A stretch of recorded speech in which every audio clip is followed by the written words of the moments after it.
Hello everyone, welcome back to our channel Jyoti Sangwan math classes. Hope you all are fine. Students, हमने अपने 5 chapters को complete कर लिया है.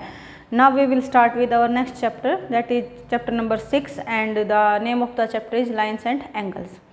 जो आज की अपनी क्लास रहेगी, ये इंट्रोडक्शन क्लास रहेगी. सम बेसिक टर्म्स को हम इसके अंदर जानेंगे जो अपने लाइन्स एंड एंगल्स के अंदर यूज़ होंगे, और उनको देखेंगे कि कैसे कैसे हमें क्वेश्चंस के अंदर उनको अप्लाई करना है और क्या उनका कॉन्सेप्ट रहता है, कैसे यूज़ होते हैं. Now we will start with the concept. So first होता है अपने पास पॉइंट. पॉइंट क्या होता है? Which have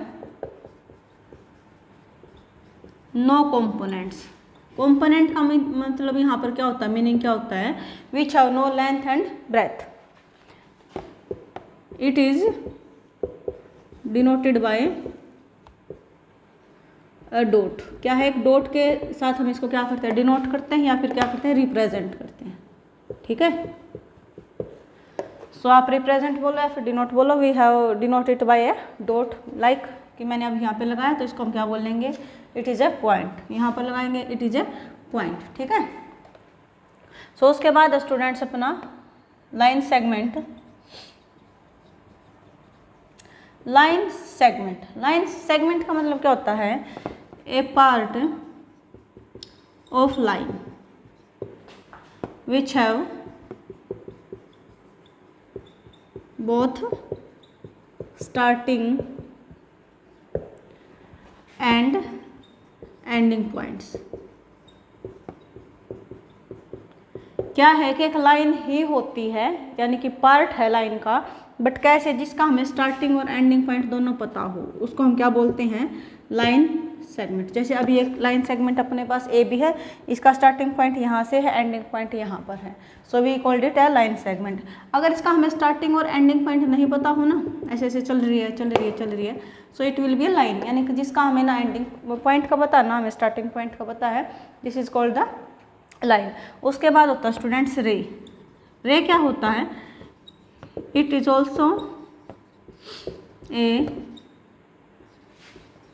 part of line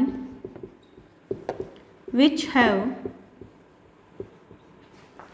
only starting point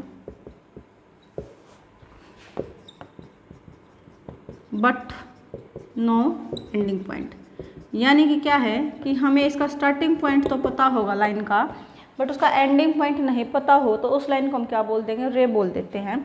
यानी कि यहाँ से हमने स्टार्ट किया और ऐसे चल रही, साथ में हमने लगा दिया एरो. यानी कि ये लाइन स्टार्ट तो यहाँ से हो गई, हमें पता है, बट एंडिंग का नहीं पता ये कहाँ तक जाके रुकेगी. So it is known as ray. Ray को हम क्या करते हैं? एक एरो के साथ लगाते हैं, डॉट के साथ डिनोट करते हैं इसको. जो लाइन सेगमेंट होता है उसको दोनों ही डॉट होते हैं, क्योंकि स्टार्टिंग और एंडिंग पॉइंट हमें दोनों का पता होता है, इसलिए. उसके बाद होता है students, now we will continue with the angle. So angle क्या होता है? लाइन का हमें पता लग गया कि लाइन क्या होती है, लाइन सेगमेंट क्या होता है, पॉइंट क्या होता है, रे क्या होता है. Now we will do angle. So angle क्या होता है? It is originated by two rays with one common ending point. Ending point बोलो या फिर क्या उसका स्टार्टिंग पॉइंट बोलो. ठीक है. एंडिंग और we can say starting point, क्योंकि हमें रे का एक ही पॉइंट पता होता है, दूसरा पॉइंट तो हमें पता नहीं होता है. सो इसलिए हम क्या बोलेंगे कि उसको एंडिंग पॉइंट बोलो या फिर स्टार्टिंग. यानी एक ही पता है, अभी कहाँ से आई वो नहीं पता, या फिर कहाँ जाएगी उसका नहीं पता हमें. सो क्या है कि ये ओरिजिनेट होता है किससे? टू रेज के साथ. ये टू रेज हैं, इनका एक ही कॉमन पॉइंट है. यानी कि यहाँ पर क्या है? एक रे इधर जा रही है, एक रे इधर जा रही है, और जब भी ये रे बनेंगे तो यहाँ से क्या ओरिजिन होगा? अपना एंगल. एंगल को हम थीटा बोलते हैं. वैसे आप कुछ भी एक्स वाई जेड आप जो लिखना चाहो वो एंगल लिख सकते हो. एंगल का नाम ही डालना हमें, एक्स लिखो, वाई लिखो, थीटा लिखो, as your choice. So this is known as angle. So angle क्या हो गया स्टूडेंट्स? टू रेज के साथ बनेगा और जिनका सेम एक ही कॉमन पॉइंट होगा, यानी कि एंडिंग पॉइंट होगा, तो उसको हम क्या बोलते हैं? एंगल बोलते हैं। और जो ये रे होती हैं एंगल में इनको क्या बोलते हैं? आर्म बोलते हैं। जब ये एंगल का काम कर रही है ना, तो इनको रेज को रे ना बोल करके हम क्या बोल लेंगे, आर्म ऑफ द एंगल्स। ठीक है, उसके बाद होता है students types of angles.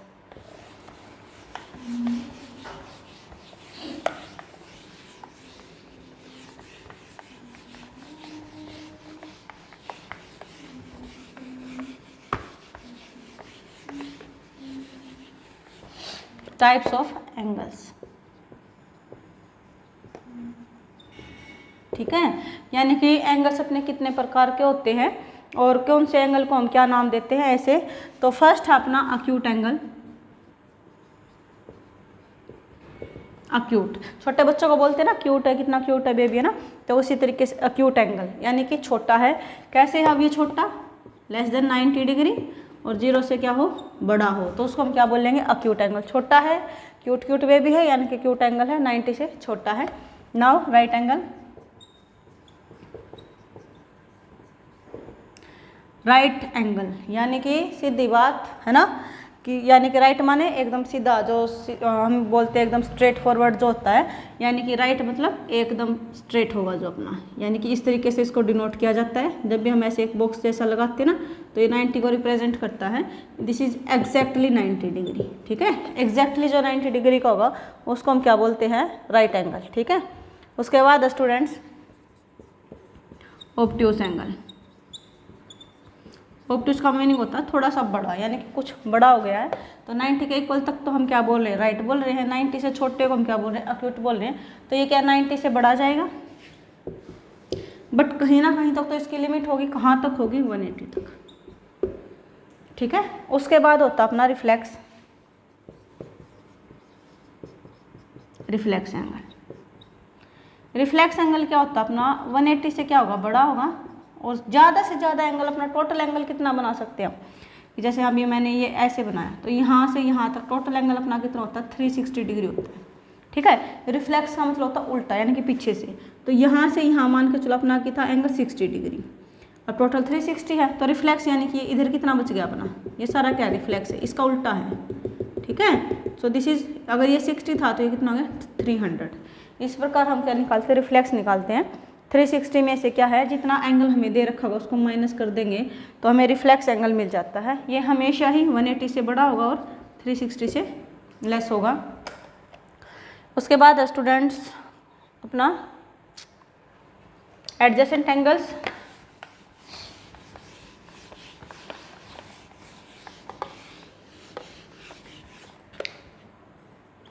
Adjacent angles, adjacent angle का मतलब क्या होता है, एडजेसेंट का मतलब होता है जुड़ा हुआ, एक दूसरे से जुड़े हुए, यानी कि कहीं ना कहीं 2 एंगल्स होंगे जो अपने क्या होंगे, जुड़े हुए होंगे। ठीक है, जुड़े हैं तो कुछ ना कुछ तो उनके अंदर कॉमन होगा ही।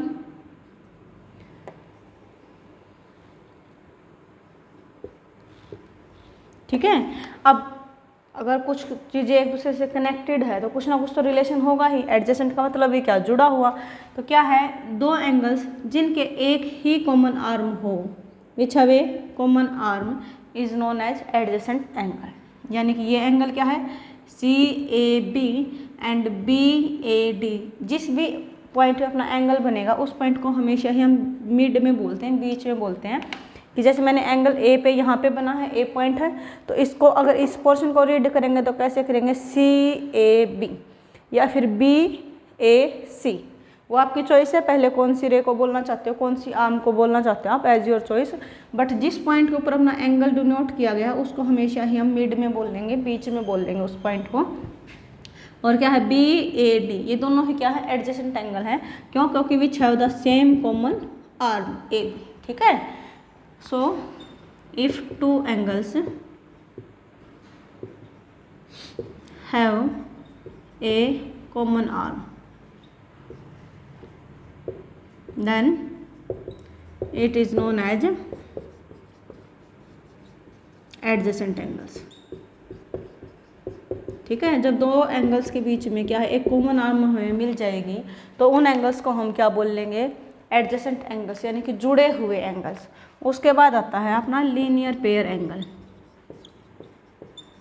Linear pair angle linear pair angle का मतलब क्या है? पेयर। पेयर का मीनिंग क्या होता है? जोड़ा, यानी कि दो एंगल्स होंगे अपने पास, बट कुछ ना कुछ कंडीशन होंगी। अब दो एंगल तो यहाँ भी थे, इनको तो हमने लीनियर नहीं बोला, इनको हमने एडजेसेंट क्यों बोला फिर, है ना।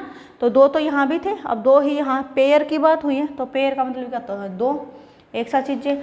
तो यहाँ से हम क्या बोल सकते हैं कि मान के चलो एक एंगल अपना ये था, एक ये था, ठीक है। अब देखो एक एंगल मैंने ये बोला है, तो ये इस रे के साथ, इस आर्म के साथ भी बना हुआ है, और अगर मैं इसको छिपाती हूँ तो ये वाला जो एंगल है इसमें भी तो ये आर्म आई, अब कॉमन आर्म तो इसमें भी आई है। तो इसको मैंने एडजेसेंट क्यों नहीं बोला? क्योंकि इसके अंदर मैंने बताया था आपको कि two angles which have same common arms is known as adjacent angle. तो फिर मैं इसको लीनियर पेयर के लिए ऐसे क्यों डिफाइन कर रही हूँ, या फिगर आउट इसको ऐसे कैसे किया है? क्यों? क्योंकि क्या है, कॉमन आर्म्स तो है इसमें, बट यहाँ पर क्या है कि दोनों एंगल्स मिलके कंप्लीट एक लाइन बना देते हैं, ठीक है। So two angles are known as linear pair angle if non common arm, ध्यान से सुनना, नॉन कॉमन यानी कि जो कॉमन नहीं है। तो जो ये एंगल है इधर वाला, जो ये एंगल है अपना ये इसके ये जो आर्म है नॉन कॉमन, यानी कि ये arms makes a complete line. क्या है, जब हम दोनों आर्म्स को मिला देंगे, इस एंगल की ये आर्म इधर वाली और जो ये एंगल इसको इधर वाले, दोनों को अगर एक साथ लिखा जाए तो ये क्या है, एक लाइन के जैसे, मतलब बिल्कुल स्ट्रेट बन जाए अपनी। यहाँ पे देखो एक आर्म कॉमन तो थी, पर जो इसकी ये आर्म थी ये ऐसे थी दूसरे वाली, और ये ऐसे थी, यानी कि क्या है, इनके बीच में कोई भी एक लाइन जैसे ड्रॉ नहीं हुआ जो नॉन कॉमन आर्म्स थी, है ना।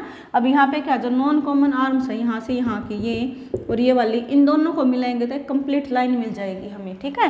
तो यानी कि कंप्लीट लाइन मिल जाएगी, तो उसको हम क्या बोल लेंगे, लीनियर पेयर एंगल्स। इसके साथ ही क्या होता है, sum of linear pair angles क्या होता है, sum of linear pair angle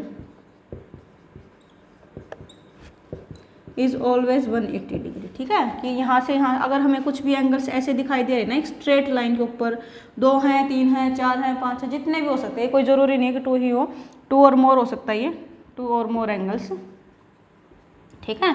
2 या 2 से ज़्यादा, हम इसको ऐसे भी तो बना सकते हैं, है ना।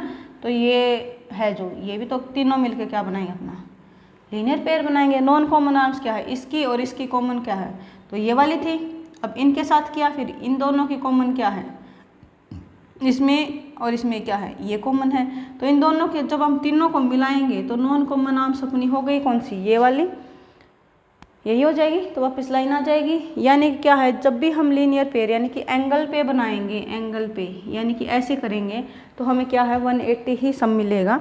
सो sum of linear pair angles is always 180 degree, ठीक है। उसके बाद होता है स्टूडेंट्स अपना, एक बार लाइंस का छोटा सा कॉन्सेप्ट हो रह गया, वो देख लो आप,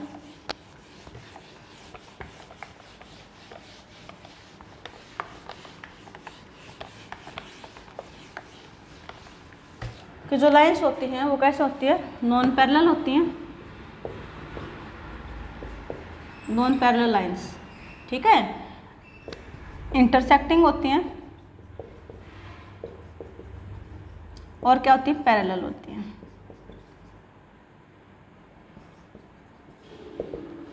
अब इंटरसेक्टिंग का मतलब क्या है कि दो लाइन कहीं ना कहीं एक पॉइंट पर मीट करें, ऐसे क्रॉस बनाएं, ठीक है, तो उसको हम क्या बोलते हैं, इंटरसेक्टिंग लाइंस। यानी कि ऐसे क्रॉस करेंगे जहाँ पर 2 लाइंस, उसको हम बोलते हैं इंटरसेक्टिंग लाइन। यानी कि कहीं ना कहीं चाहे वो मिड से करे, साइड से करे, जैसे भी करे, बट वो इंटरसेक्ट करे, यानी कि एक पॉइंट से निकल जाए, ठीक है, उसको हम बोलते हैं इंटरसेक्टिंग लाइन। पैरेलल लाइंस का मतलब क्या होता है, ऐसी लाइंस जिनके बीच की डिस्टेंस हमेशा ही सेम रहे, कभी कम ज़्यादा ना हो, ठीक है, तो उनको हम क्या बोलते हैं, parallel lines. Non parallel lines का मतलब क्या होता है, जैसे मैंने अभी एक लाइन ऐसे ड्रॉ करी, अभी देखने में तो क्या है कि इंटरसेक्ट नहीं कर रही हैं, लेकिन ये पैरेलल भी नहीं है, क्यों, या तो इंटरसेक्ट करेंगे या फिर पैरेलल होंगी, ऐसे ही बोला अभी तक तो। बट क्या है कि नॉन पैरेलल, यानी कि ना ये इंटरसेक्ट करेंगे किसी भी पॉइंट में, मतलब एग्जैक्टली दिखने में नहीं करेंगी, और ना ही ये पैरेलल होगी, यानी कि इनके सेम डिस्टेंस क्या है, नहीं होगी इनके बीच में, बट इंटरसेक्ट करेंगे, कब करेंगे, जब इनको थोड़ा सा एक्सटेंड किया जाएगा ऐसे, एक्सटेंड करेंगे तो कहीं ना कहीं जाके इंटरसेक्ट करेंगे, बट विजिबल नहीं होगा वहाँ पर, तो इसलिए हम इनको क्या बोलते हैं, नॉन पैरेलल लाइंस। ठीक है। सो स्टूडेंट्स, आई होप कि आपको समझ में आया होगा। आज की क्लास में आज हम बस इतना ही करते हैं, नेक्स्ट हम अपना नेक्स्ट क्लास में करेंगे। और तब तक आप वीडियो को लाइक करो, शेयर करो अपने फ्रेंड्स के साथ ज़्यादा से ज़्यादा, और चैनल को सब्सक्राइब करो। Thank you students.